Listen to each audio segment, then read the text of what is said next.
ये आकाशवाणी रायपुर है। प्रादेशिक समाचार बुलेटिन के साथ मैं विभाष कुमार झा।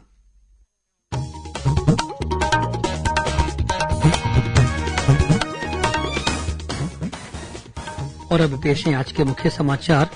प्रधानमंत्री नरेंद्र मोदी ने उत्तर प्रदेश के महोबा में प्रधानमंत्री उज्ज्वला योजना के दूसरे चरण का शुभारंभ किया। आजादी के अमृत महोत्सव के तहत भारतीय रेलवे द्वारा रायपुर और बिलासपुर सहित देश भर के 75 स्टेशनों पर लगाई जाएगी हथकरघा और खादी उत्पादों की प्रदर्शनी। अमेरिका के शिकागो में भारतीय समुदाय के लिए आयोजित भारत दिवस परेड में नॉर्थ अमेरिका छत्तीसगढ़ एसोसिएशन नाचा ने छत्तीसगढ़ का प्रतिनिधित्व करते हुए रायपुर की झांकी प्रस्तुत की। और प्रदेश में अगले 24 घंटों के दौरान विभिन्न स्थानों पर हल्की से मध्यम वर्षा होने या गरज चमक के साथ छींटे पड़ने की संभावना।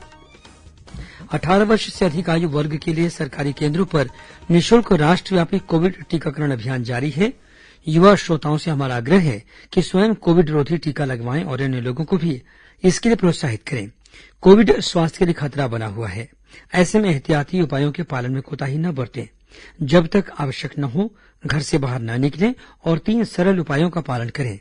मास्क लगाएं, 2 गज की सुरक्षित दूरी बनाए रखें, बार बार हाथ धोएं और चेहरा साफ रखें। कोविड से संबंधित जानकारी और मार्गदर्शन के लिए राष्ट्रीय हेल्पलाइन काम कर रही है। छत्तीसगढ़ के लिए हेल्पलाइन नंबर है 104 और 07722350991। साथ ही राष्ट्रीय हेल्पलाइन नंबर है 1075। अब समाचार विस्तार से।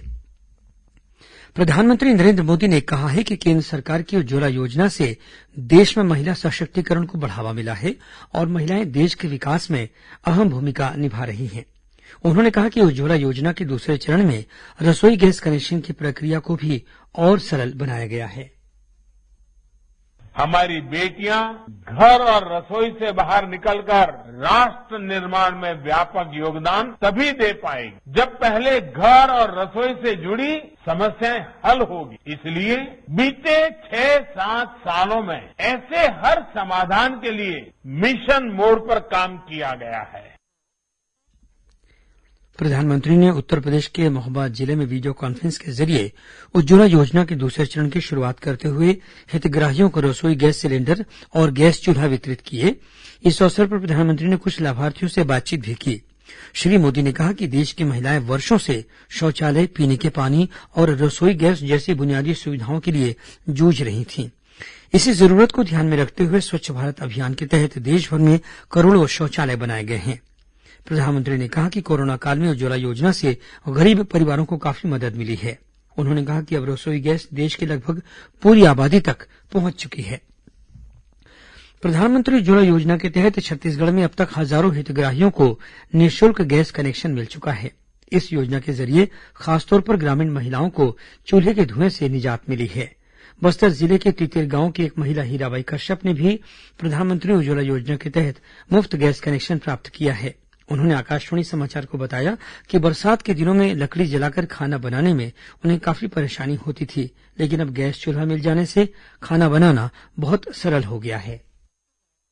उज्ज्वला गैस मिलने से पहले हम लोग लकड़ी से खाना बनाते थे, जंगल से लकड़ी लाते थे। बरसात में लकड़ी गीली हो जाता था, जिससे हमें खाना बनाने में दिक्कत होता था और घर में धुआं भी होता था, बर्तन काले पड़ जाते थे। लेकिन 2 साल पहले उज्ज्वला गैस हमें प्राप्त हुआ, जिसके कारण हमारा गैस भी धुआं नहीं होता है और बर्तन भी काले नहीं पड़ते हैं और टाइम पे हम खाना भी बनाते हैं। यदि कभी संध्या के समय लेट भी हो जाता है तो हमें कोई परेशानी नहीं होता है।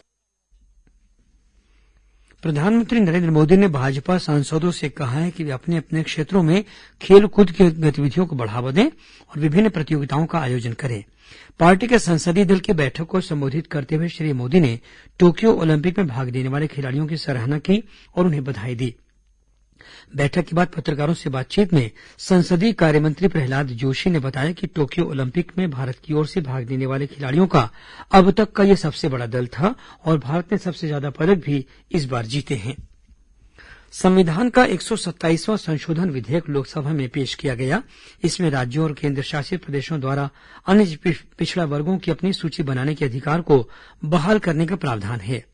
केंद्रीय सामाजिक न्याय मंत्री डॉक्टर वीरेन्द्र कुमार ने सदन में विधेयक पेश करते हुए कहा कि विपक्ष शासित राज्यों के मुख्यमंत्रियों ने भी इस कानून की मांग की है। आजादी की 75वीं वर्षगांठ के सिलसिले में देश भर में आजादी का अमृत महोत्सव मनाया जा रहा है। इसी कड़ी में भारतीय रेल द्वारा देश भर में 75 चुनिंदा रेलवे स्टेशनों पर हथकरघा और खादी से बनी वस्तुओं तथा उत्पादों की प्रदर्शनी लगाई जाएगी। भारतीय रेलवे द्वारा इस वर्ष 15 अगस्त से लेकर अगले वर्ष स्वतंत्रता दिवस तक आजादी का अमृत महोत्सव मनाया जाएगा। रेलवे ने देश भर में 75 स्टेशनों का चुनाव किया है, जहां आत्मनिर्भर भारत के प्रतीक के रूप में हथकरघा तथा खादी के अस्थायी स्टॉल लगाए जाएंगे। इनमें छत्तीसगढ़ के बिलासपुर और रायपुर रेलवे स्टेशन भी शामिल हैं। देश में हथकरघा और खादी की बिक्री को बढ़ावा देने के लिए रेलवे द्वारा ये स्टॉल सरकारी निकायों जैसे खादी और ग्रामोद्योग आयोग तथा राष्ट्रीय और राज्य हथकरघा विकास निगमों के साथ समन्वय स्थापित कर लगाए जाएंगे। विकल्प शुक्ला, आकाशवाणी समाचार, रायपुर। देश भर के 75 रेलवे स्टेशनों में ये स्टॉल आगामी 14 अगस्त तक लगा दिए जाएंगे। अमेरिका में शिकागो में भारतीय समुदाय के लिए आयोजित भारत दिवस परेड में नॉर्थ अमेरिका छत्तीसगढ़ एसोसिएशन नाचा ने छत्तीसगढ़ का प्रतिनिधित्व करते हुए रायपुर की झांकी प्रस्तुत की। इस झांकी में रायपुर के नगर घड़ी के साथ ही यहां के पारंपरिक लोक नृत्य और गीत की झलक दिखाई गई। तिरंगे के साथ छत्तीसगढ़िया सबले बढ़िया और भारत माता की जय की गूंज ने 7 समुंदर पार छत्तीसगढ़ को जीवंत बना दिया। मुख्यमंत्री श्री भूपेश बघेल ने छत्तीसगढ़ की संस्कृति को अंतर्राष्ट्रीय मंच पर प्रदर्शित करने के लिए नाचा संस्था को धन्यवाद देते हुए कहा कि छत्तीसगढ़ की झांकी को अमेरिका के समारोह में देखकर उन्हें गर्व का अनुभव हो रहा है। नाचा संस्था के कार्यकारी अध्यक्ष गणेश कर ने बताया कि भारतीय आजादी की 75वीं वर्षगांठ के अवसर पर इस कार्यक्रम का आयोजन किया गया। खबरों का सिलसिला जारी रहेगा। अभी वक्त है एक छोटे से विराम का। क्या खबर है अखबार में? कुछ नई बात है क्या? बस दूसरे राज्य के आदिवासी लड़के लड़कियों ने तीरंदाजी और तैराकी में नाम किया है, मेडल पाए हैं, और हम एक टाइम अपने यहाँ से भी तो खिलाड़ी निकलते थे, पर सब बर्बाद हो गया। बचपन में ही जबरदस्ती ले जाते हैं ये माओवादी। हमने तो सुना है सरकार अच्छे खिलाड़ियों को प्रोत्साहन देगी, खुराक, ट्रेनिंग और हर तरह की सुविधाएं भी देगी, पर ये माओवादी लोग होने कहाँ देते हैं। आज देश में खेल के लिए युवाओं को ट्रेनिंग दी जा रही है, तो भला इससे हम ही क्यों दूर रहें? लुक्का छिप्पी का खेल छोड़िए, विकास की डोर पकड़िए। आप तो कॉन्ट्रैक्टर हैं सुखीराम जी, तो बताइए अल्ट्राटेक सीमेंट ही क्यों? और भी तो हैं कम दाम वाले। हैं तो सही, पर कल छत से पानी टपके, दीवारों पे क्रैक आए, तो देखिए घर का काम और मेरा नाम दोनों खराब। और तब पछता के क्या होगा जब चिड़िया चुग गई खेत। समझ गया सुखीराम जी। जी हाँ, आप घर का सब कुछ बदल सकते हैं, पर सीमेंट कभी नहीं। इसीलिए घर बनाइए सिर्फ अल्ट्राटेक से। इसके अल्ट्राटेक बाइंडिंग पार्टिकल्स ईंटों से सरियों तक जोड़कर घर को दें बेजोड़ मजबूती।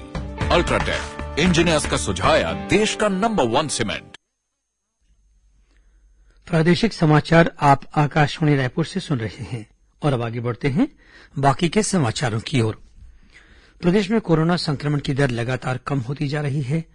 पिछले हफ्ते संक्रमण की दर और कम होकर 0.29% रह गई है। इस समय प्रदेश में सक्रिय मरीजों की संख्या 1700 है। सुखद बात यह भी है कि कल प्रदेश के 5 जिलों में कोई नया संक्रमित व्यक्ति नहीं मिला है। इनमें बालोद, कोंडागांव, कबीरधाम, गौरेला, पेंड्रा मरवाही और सुकमा जिले शामिल हैं। प्रदेश में कल कोरोना संक्रमण से मौत का भी कोई मामला सामने नहीं आया है।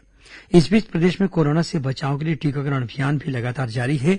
अब तक 1,30,00,000 से अधिक टीके लगाए जा चुके हैं। कोरोना से बचाव के लिए भारत में रहने वाले विदेशी नागरिक भी वैक्सीन लगवाने के लिए कोविन पोर्टल पर पंजीयन करा सकेंगे। केंद्रीय स्वास्थ्य मंत्रालय ने इस संबंध में विदेशी नागरिकों को पंजीकरण की अनुमति देने का फैसला किया है। इसके लिए वे अपने पासपोर्ट को पहचान पत्र के रूप में इस्तेमाल कर सकते हैं। पोर्टल पर पंजीकरण के बाद उन्हें टीकाकरण के लिए समय दिया जाएगा। राज्यपाल अनुसुईया उइके ने आज नई दिल्ली में उपराष्ट्रपति एम वेंकैया नायडू से मुलाकात की और उन्हें राजभवन की कॉफी टेबल बुक नई सोच नई पहल भेंट की। राज्यपाल ने राजभवन द्वारा कोरोना काल में पिछले 2 वर्षों के दौरान किए गए प्रयासों और गतिविधियों पर आधारित 2 पुस्तिकाएं भी उपराष्ट्रपति को भेंट की। उन्होंने उपराष्ट्रपति से छत्तीसगढ़ में माओवादी समस्या सहित अन्य विषयों पर चर्चा भी की।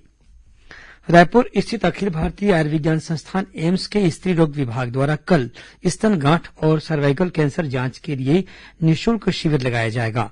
स्त्री रोग विभाग की प्रमुख प्रोफेसर डॉक्टर सरिता अग्रवाल ने बताया कि शिविर का उद्देश्य आम लोगों में इस रोग के प्रति जागरूकता लाना है। उन्होंने बताया कि पिछले कुछ वर्षों में कैंसर मरीजों की संख्या तेजी से बढ़ी है। देश में हर साल कैंसर के 8 से 9 लाख मामले सामने आ रहे हैं। डॉक्टर सरिता अग्रवाल ने बताया कि छत्तीसगढ़ में भी पिछले कुछ वर्षों के दौरान कैंसर मरीजों की संख्या में बढ़ोतरी देखने को मिली है। उन्होंने कहा कि भारतीय महिलाओं में स्तन कैंसर और गले के कैंसर ज्यादातर पाए जाते हैं। उन्होंने कहा कि शिविर में इन बीमारियों से बचाव के लिए लोगों को जागरूक भी किया जाएगा।